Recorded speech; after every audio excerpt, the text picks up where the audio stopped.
کنفرانسی توسا نامەیە کە ریسالەکە بۆ دەربەی کوردستانی بۆ خەڵکیش دەربەی کوردستانی کەم ئێزدیکینە چاوانە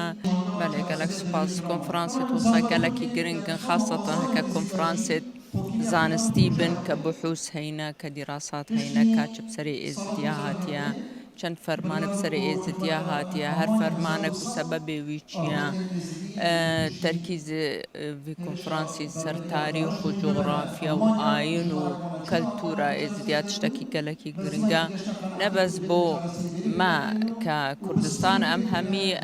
ئەم عائیلەکن الکوردستانی ئەم زانن یعنی ئەم و ئێزدی و مسلمان و کریستیان و ئەم عائیلەکن ئەم وی تشتی زانن بەڵام کۆنفرانسی تۆسا نامەیە کە ریسالەکە بۆ دەربەی کوردستانی بۆ خەڵکیش دەربەی کوردستانی کەم ئێزدیکینە چاوانە چینە تایبەتی پشتی 2014 و ئەو تشتێ بسەرێ ئێزدیا هاتی و تایبەتیژی ئەو خەلکێمە ئەوێ چوویە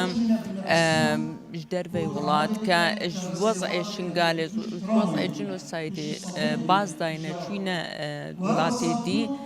لازمە لێ دەرێژی حەقیوان هەبێ لازمە لێ دەرێژی خەلک بزانە بێ چاوە تەعامل گەلبی کێسی بکە.